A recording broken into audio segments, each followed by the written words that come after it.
Hi, I'm Chad with Move For a Guitar. This lesson is from our course, Music Theory 2. All the lessons for this course are free on YouTube, so you can follow right along with the playlist or look in the description below for links to the rest of the lessons. To accelerate your learning though, I highly recommend you download the corresponding Music Theory 2 workbook and eGuide.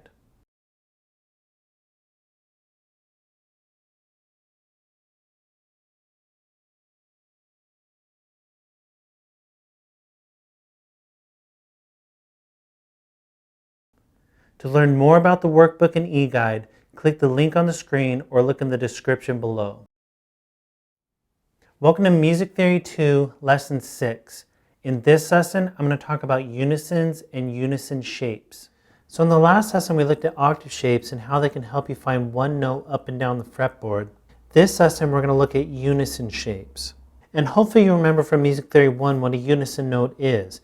Unlike an octave note, where an octave is the same note name but they're different pitches, a unison note is the same note name and the same pitch. So an octave you can show on one string. For example, if I played a note here, which is a G note, I could play it up an octave higher on the same string. A unison note I can't show on the same string because I would just have to hit the same note twice because it's the exact same pitch. But I can move unison notes to adjacent strings and actually show you shapes. And a piano doesn't have unison notes except for just hitting the same note twice.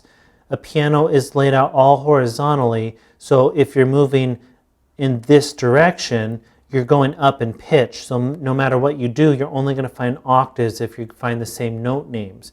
On a guitar, that's true if you're on one string, like I said, but if you're going vertically through your string sets, you can find unisons. And that's something about guitar that actually makes it harder to memorize your fretboard and visualize things through your fretboard because, like I've mentioned before, you can go up in pitch this way, you can go up in pitch this way, but then you also have unison notes where I could play a note here, but I could play that exact same note here, and these two notes are going to sound the exact same, except that the string gauges make it sound a little bit different, and your guitar usually isn't perfectly intonated, so it's going to sound a little bit different, but technically they're the exact same note. And like I said, a piano doesn't have that. And unisons are important for understanding in general for music theory, but they're really important to understand on the guitar. And that's for multiple reasons. One, just like octaves, it really helps you understand how your fretboard is laid out and how to visualize it. But they can also create cool effects when you're playing on the guitar. You can create cool unison licks or different phrases. Here's an example of that.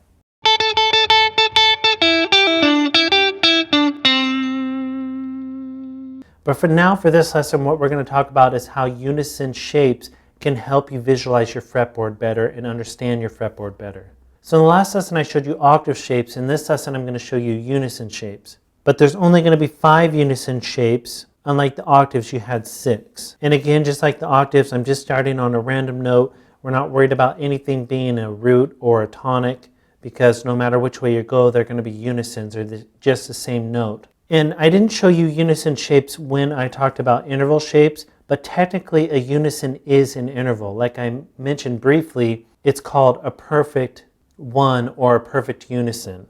But it's a little confusing since unisons are technically the same note. If you're on a different instrument, you'd have to hit the same note twice. So that can be a little confusing. And understanding them as intervals isn't really that important for right now, but just understand that they are considered an interval. So I'm just going to start with the first shape, and it's going to look like this. And this is going to be unison shape 1, and the notes will be on the 6th and the 5th string. So again, I'm just going to take the notes through all the strings. So I'm starting on the 6th, then I'm going to the 5th, 4th, and so on. The next shape is unison shape 2, and that's with the notes on the 5th and the 4th string. Looks like that. Next shape is unison shape 3, which is with the notes on the 4th and the 3rd string. Then again, we're hitting the 2nd string when we go down towards the floor. So that means we have to move the note on the 2nd string up. That gives us unison shape 4 with the notes on the 3rd and the 2nd string. And then again, When we go down to towards the floor to the next two strings, this note is now on the second string, so it has to move up. So that shape becomes this, which gives us the first shape that we had. So if we look at unison shape 1, again, we're just starting with the note that's on the lowest string. So that's on the 6th string. We go down towards the floor, 1 string, and then back towards the headstock, 5 frets. So 1, 2, 3, 4, 5. And that stays the same until we hit the 2nd string. So unison shape 2 is the same. Start with the lowest note, go down towards the floor, 1 string, back towards the headstock, 5 frets. Same again with the unison shape 3 because we're not hitting the 2nd string. Then unison shape 4, we've hit that 2nd string, so we go down towards the floor, 1 string, but then towards the headstock, we're going back 4 frets this time. And then unison shape 5 just reverts back to the original shape, so down towards the floor, 1 string, back 5 frets. So those are your unison shapes through all the string sets. Now I'm going to show you how this will help you visualize your fretboard better. So if we go back to the octaves that we looked at in the last lesson, these were all your octaves. These were F notes, but again, it doesn't matter what note we're on, the shapes would stay the same.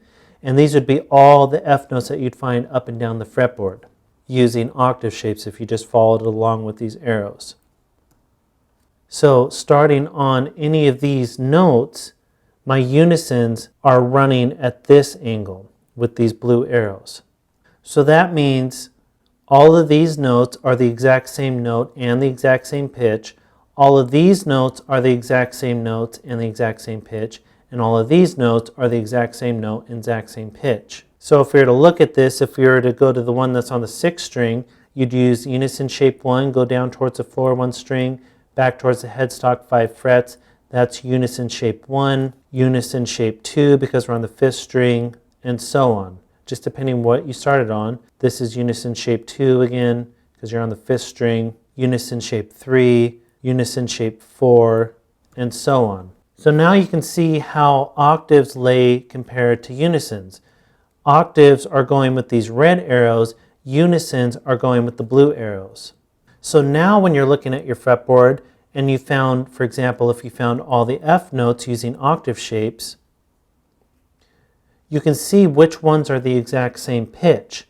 So the ones that have the red arrow are different octaves from each other, but the ones with the blue arrows are the exact same note, exact same pitch because they're unisons. Which also means that even though this is an octave apart with that octave shape, this is actually an octave apart too. If you could fret that on your fingerboard, which would be a really big stretch, most people wouldn't be able to do that, that's an octave shape as well. And that's because this is an octave, but these are all unisons to this one note right here. So this is an octave and this is an octave. Or no matter where you do that from. If I started from here, this is an octave to there, but all of these notes are unisons to this one note.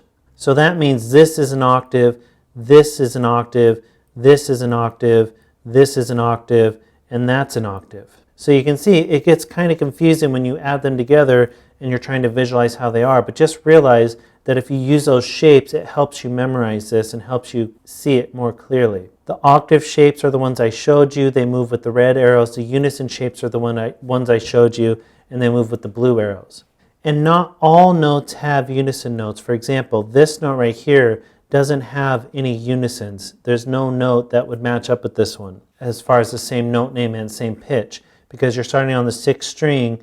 If you go down towards the floor 1 string, you don't have any room to go back 5 frets, obviously. So this one note right here, you can see doesn't have any blue arrows to it. It doesn't have any unison notes. And another thing to understand about unison notes on the guitar is that because you have unison notes, you can play the exact same thing on multiple spots on your fretboard.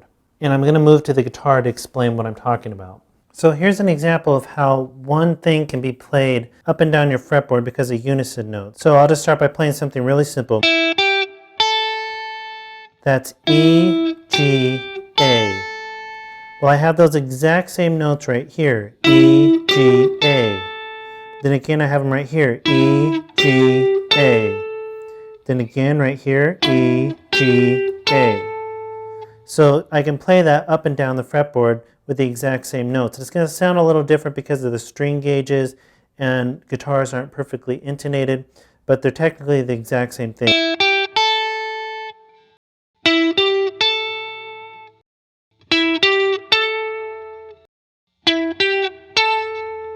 So that's an explanation of unison shapes and how they help you understand the fretboard better. In the next lesson, I'm going to start really diving into the major scale.